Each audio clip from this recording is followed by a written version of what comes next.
Hello everyone, welcome to GS Vidya. तो चलिए आज की करंट अफेयर्स हम देख लेते हैं। पहला क्वेश्चन है, दक्षिणी ध्रुव पर जाने वाली भारतीय मूल की प्रथम महिला कौन है? आपके ऑप्शंस हैं हरप्रीत चंदी, हरप्रीत संधू, कल्पना शर्मा या फिर गीता गोपीनाथ। तो इसका सही जवाब होगा हरप्रीत चंदी। भारतीय मूल की ये ब्रिटिश महिला हैं और ऐसा करने वाली ये पहली महिला भी हैं। दक्षिणी ध्रुव पर पहुंचने वाली भारतीय मूल की प्रथम महिला होंगी। ब्रिटिश सिख आर्मी में ऑफिसर हैं ये, और ये अकेले गई थी, यानी कि सोलो ट्रिप थी इनकी। इन्होंने अपने ब्लॉग में अपनी जर्नी के बारे में बताया है पूरा। ठीक है, तो चलिए अगला क्वेश्चन देखते हैं। लोसार फेस्टिवल कहाँ मनाया जाता है? आपके ऑप्शंस हैं लद्दाख, मिजोरम, कश्मीर या फिर नैनीताल। तो इसका सही जवाब होगा लद्दाख। लोसार फेस्टिवल नए साल के रूप में मनाया जाता है और एक तिब्बतन नया साल होता है।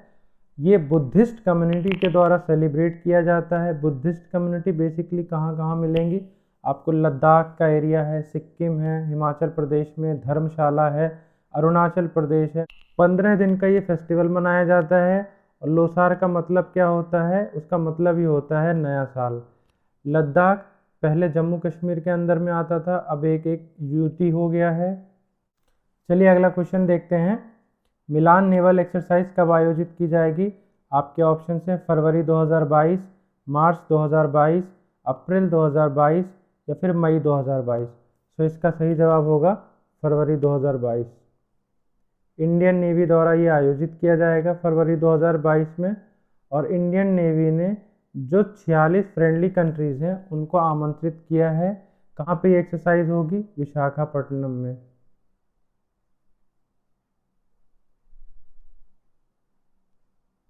कहाँ है विशाखापट्टनम? आंध्र प्रदेश में। और इस नेवल एक्सरसाइज की जो थीम होगी वो होगी कैमराडेरी, कोहेशन एंड कोलैबोरेशन। और ये हर दूसरे साल में आयोजित किया जाता है।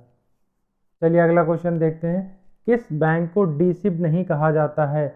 आपके ऑप्शंस हैं ICICI bank, axis bank, HDFC bank या फिर एसबीआई बैंक। तो इसका सही जवाब होगा एक्सिस बैंक। बाकी के तीनों बैंक को डीसिब कहा जाता है। डीसिब क्या होते हैं? डोमेस्टिक सिस्टमिकली इम्पॉर्टेंट बैंक्स, जो कि एसबीआई है, एचडीएफसी है और आईसीआईसीआई है। इन तीनों बैंक को आरबीआई ने क्या बोला है? ये बोला है टू बिग टू फेल। इसका मतलब क्या होता है कि इतनी बड़ी हैं कि ये फेल नहीं हो सकती हैं।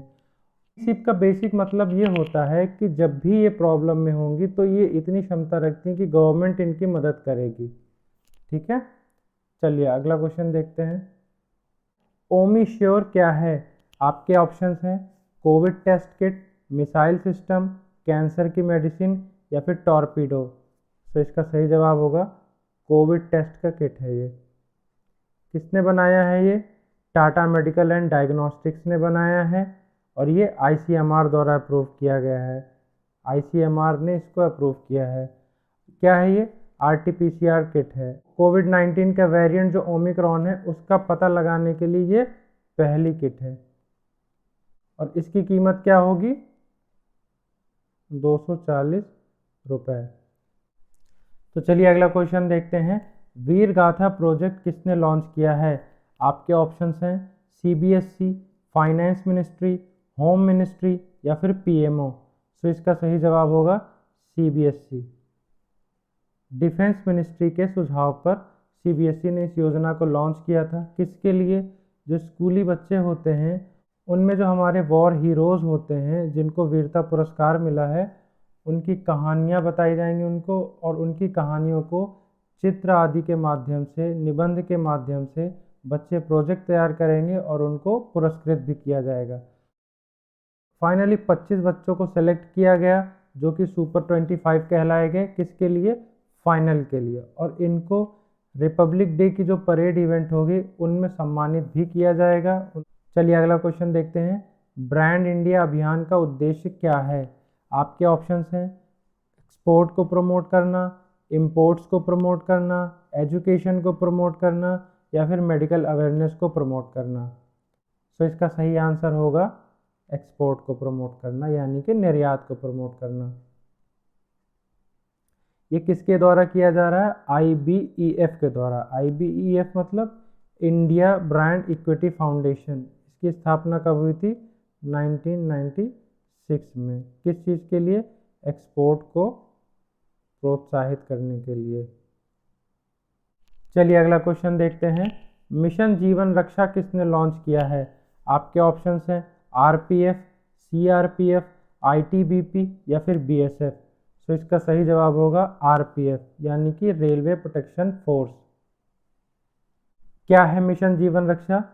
जो रेलवे प्लेटफॉर्म पे एक्सीडेंट्स हो जाते हैं, कभी ट्रेन पे चढ़ते समय या उतरते समय या किसी भी अन्य कारण से एक्सीडेंट्स होते हैं, उनको रोकने के लिए इस योजना को लॉन्च किया गया है RPF के द्वारा। और RPF के द्वारा ही एक और योजना चलाई जाती है, वो कौन सी है? वो है मेरी सहेली योजना। जो महिलाएं अकेले सफ़र करती हैं ट्रेन में, उनकी सिक्योरिटी को खास ध्यान में रख के इसको लॉन्च किया गया है। चलिए अगला क्वेश्चन देखते हैं। भारत का पहला यूनिक रॉक सिस्टम संग्रहालय कहाँ स्थित है? आपके ऑप्शंस हैं हैदराबाद, बेंगलोर, चेन्नई या फिर मुंबई। तो इसका सही जवाब होगा हैदराबाद। डॉक्टर जितेंद्र सिंह जो कि PMO में राज्य मंत्री हैं, उन्होंने इसका इनॉग्रेशन किया है। क्या है ये? ये विभिन्न प्रकार के रॉक्स हैं यानी कि चट्टान हैं जो अलग अलग स्टेट से लाए गए हैं, जैसे कि ओडिशा, राजस्थान, झारखंड, छत्तीसगढ़। और इन चट्टानों की खासियत क्या है? इनकी जो उम्र है वो 3.3 बिलियन ईयर्स से लेकर 55 मिलियन ईयर्स के बीच की है। चलिए अगला क्वेश्चन देखते हैं। किस राज्य ने ODF गांव में पहला स्थान प्राप्त किया है? आपके ऑप्शंस हैं तेलंगाना, आंध्र प्रदेश, राजस्थान या फिर सिक्किम। तो इसका सही आंसर होगा तेलंगाना। तेलंगाना ने पहला स्थान प्राप्त किया है, तमिलनाडु ने दूसरा स्थान प्राप्त किया है, कर्नाटका ने तीसरा स्थान प्राप्त किया है।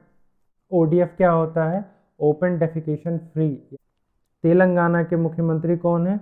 K चंद्रशेखर राव। तेलंगाना की राजधानी क्या है? हैदराबाद।